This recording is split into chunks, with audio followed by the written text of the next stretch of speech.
Hi guys, this is Mr. Robeson. Welcome back to Statistics. We're working on some more difficult concepts in probability today. We're going to take a look at something called a two-way table. We're going to look at conditional probability, and we're going to look at independence. What does it mean for two events to be independent? All right, so first thing is a two-way table. It's a table that just compares two variables. All right, so one variable here would be, looks like whatever grade you're in, and another variable here would be whatever hand you used to write with or to throw things or whatever you're going to do with your hand. All right. And it compares those two things. And like this number here would be juniors that are right-handed. This number would be seniors that are right-handed. This would be the total number of people that are right-handed. And down here at the very bottom corner is the total number of people that were surveyed. So if we look at probabilities, what's the probability that someone surveyed is a senior? So seniors, the total there is 290. So we could say that the probability that someone is a senior is 290 out of everyone surveyed, so that'd be 590. We don't need to reduce. If you want to turn it to a decimal, you can. All right. Probability that someone surveyed is left-handed, so the probability that they are a lefty. So we look for left-handed. The total for left-handed is 170, so we'd say that's 170 out of 590. What's the probability that someone is a senior and a junior? That seems weird. Can someone be a senior and a junior at the same time? Like, they need to be on opposite sides. Like, senior needs to be over here and junior needs to be over here across the top. That doesn't work. So what we'd say the probability that someone is a senior and a junior is 0. Can't happen. You're one or the other. So those are what we call disjoint events, or mutually exclusive. They don't overlap. What is the probability that someone is right-handed and a junior? All right, so let's say righty and a junior. All right, so we go over to the table. Right-handed is right here. Juniors are right here. Where they overlap is right there. So the right-handed juniors would be 220. And again, that's someone, so that's out of everybody here. So that's out of 590.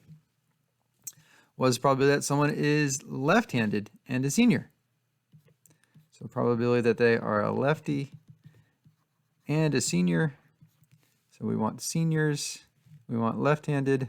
Where those overlap is right there. So that would be 90 out of 590. What's the probability that someone is left-handed or a senior? Ooh, this is where it gets a little tricky. Let me just go ahead and erase some stuff here. All right, so we want probability that they are a lefty or a senior. All right, so I'm just going to go one thing at a time. Are these people lefties or seniors? No, they're righties and juniors, so they don't count. How about these ones? Well, they're seniors, so we count them. How about these ones? These 90 here. Well, yeah, they're seniors and they're left-handed. They're both. We count them. What about these ones? Well, they're juniors, but they're left-handed, and it says left-handed or seniors, so left-handed would count, so we count them too. So that would be 80 plus 90 plus 200 out of everybody still, so out of 590. So that's what 170 plus 200 is going to be 370 out of 590. So when we do the OR problems, we are adding up stuff, just like before. What's the probability that someone is right-handed or a junior? All right, so now we're doing different sections. Let's erase this here. So we got right-handed or a junior. So right-handed would be these ones and these ones. Junior would be these ones and these ones. So it's everybody except for this 90 over here. So the probability that they are a righty or a junior would be 220 plus 200 plus 80 over 590. And that works out to, let's see, 300, 500 out of 590. It's everybody except for the 90 there, so yeah, that makes sense. 590 minus 90 would be 500. All right, so that's how we can work with two-way tables. All right, next up, conditional probability. It's the probability based on some other condition happening first. The notation here is the probability of B given that line means given that, A has happened already. So A, the second thing, this happens first. And then this B thing happens second. And we're asking about the probability of B. All right, so now we're looking at, let's see, Snickers, Kit Kats, Twix. So notice we have 3 columns here. It's still a two-way table. We have gender here. We have 3 different candy bars here. Out of the males, so that means male has already happened first. We're only looking at the men. What is the probability that their favorite candy bar is Snickers? So only out of the males is all we're looking at here. So that means we can ignore the rest of this table. So the probability that their favorite candy bar is Snickers, given that they are male, because we are looking at out of the males, is, well, we look at the total number for male on the bottom, which is 100. And on the top, we look for Snickers and male. So Snickers and male is the 50. So out of the males, Snickers is the favorite of 50 out of 100. How about out of the females? So that means the females is happening first. What is the probability that their favorite candy bar is Twix? So we want the probability of Twix given that they are female. All right, so now, let's see. Not looking at that anymore. We're looking at just the female section. So that's just this one here. And out of them, there's 100 females. So that goes on the bottom, total for females. And then we want to know which one of those guys, how many of them prefer Twix? Well, it looks like it's 45. So 45 out of the 100 women prefer Twix. All right, we can do this the other way around as well. So given that someone chose Snickers as their favorite candy bar, what's the probability that they are male? So now the given is that they're choosing Snickers already. And then we want to know what the probability of male is. All right, so we're doing it the other way around now. So on the bottom is going to be the Snickers, and we're only looking at the Snickers section of the chart, which is this section right here. So the Snickers is a total of 70, and out of those 70, 50 of them are male. And that's how we do that. All right, given that someone chose Kit Kat as their favorite candy bar, so that means we're only looking at the Kit Kat section here. What is the probability that they are female? So out of the Kit Kats, 35 of them out of the 65 are female, so we could say it's 35 out of 65. All right, and that is the probability female given that they are Kit Kat. All right, out of those who chose Twix, okay, so that means looks like I'm only looking at those who chose Twix. There's Twix right there. Out of those who chose Twix, what proportion are male? So out of these ones, how many were male? Well, that'd be 20 are male out of the total 65. Same number chose Twix as Kit Kats there, by the way. All right, out of those who are female. All right, so out of those who are female means we're only looking at the females here. That means it should be out of 100. What proportion chose Snickers? Well, there's the females that chose Snickers, so that'd be 20 out of 100. All right, so this is the probability Snickers, given that they are female. And this is the probability that they chose, no, that they were male, given that they chose Twix. All right, so that's conditional probability. All right, more practice on this, because this does get confusing sometimes. What is the probability that a randomly selected person is a student who voted? All right, so new chart here, different information. We've got voting versus not voting, student, parent, and teacher. So we're choosing a randomly selected person. So that means it's out of everybody. And we want them to be a student who voted. So student voted 20. So this would be 20 out of 300. What's the probability that a randomly selected student did vote? All right, so now this is something different. So now this was a randomly selected person. This is a randomly selected student. That means for this one, we are only looking at the students. So we're only looking at this section of the graph. And we want to know out of that section, which ones voted. Well, that'd be 20 out of 100.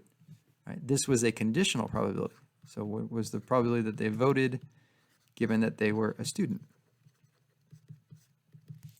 And this was just the probability that they are student and voted.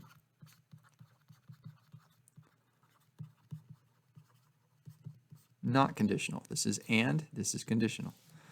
What is the probability that a randomly selected person, so now we're out of everybody again, so get out of that, is a parent who did not vote?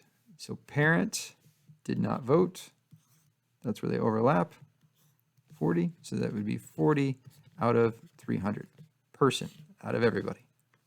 What is the probability that a randomly selected parent did not vote? All right, so now we're only looking at the parents. The total number of parents is 100, and we did not vote, so that would be 40 out of the 100 parents that were surveyed. All right, so you can see there is a difference. Sometimes we're asking for a person, sometimes we're asking for a specific thing. What is the probability that a randomly selected person is a teacher who voted? So person means we're going out of everybody, and we want teacher who voted. So teacher and voted would be right there, 80 out of 300. What is the probability that a randomly selected voter is a teacher? So now we're going out of all those that voted here, and that's out of this 160. And out of them, the ones that are teachers would be the 80. So this would be the probability of teacher, given that they voted. Conditional probability. All right, last thing here today, independence. So two events are independent if the probability of one event happening does not change, or if one event happens, does not change the other event from happening, or the probability of the other event happening. So one happening doesn't change the probability of the other one at all. So in other words, the conditional probability is same as just the probability, right? So the conditional probability here of A happening, given that B has already happened, is still just the same as the probability of A. And if we say if they are not independent, we call them dependent events. That means the probability of one will change the other. So here we have brown eyes and blue eyes, males and females. Are male and having blue eyes independent events? So first off, what is the probability that, let's just go with male here to start. Well, let's see, males, we had 90 out of 210. And now let's see, what's the probability that they are male, given that they had blue eyes? All right, so out of this now the blue-eyed people, so that's out of these guys, that's 70 total. How many of them were male? 30. Now we got to wonder, do these fractions reduce? Let's see, we can cancel out a 10 from each one. This would be 9 over 21. Both of those are divisible by 3, so that would be 3 over 7. This would also be 3 over 7. Oops, I said 7, wrote 3. So they are the same. All right. We could also look at it the other way around. So let's take a look at it the other way around, which I think probably makes more sense. Blue eyes. Probability that someone has blue eyes is 70 out of 210, which does reduce to 1/3. If you want to change it to decimals, this is usually easiest to do just dividing and changing them to decimals. And then what's the probability that they have blue eyes, given that they are male? So does being male change the probability of having blue eyes, basically? So we look at just the males. Blue eyes is 30 out of 90, which is also 1/3. So they are still equal. So that means these are independent. All right, now let's try the same thing with the females and brown eyes. All right, so what's the probability of anybody having brown eyes? So if we go back up to the chart here and erase everything else I've already done, probability of having brown eyes is 140 out of 210. And now what's the probability of having brown eyes given that you are female? So if we're just looking at the ladies,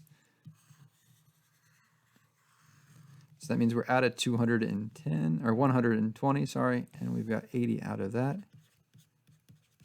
All right, so let's see. This would both be 2/3.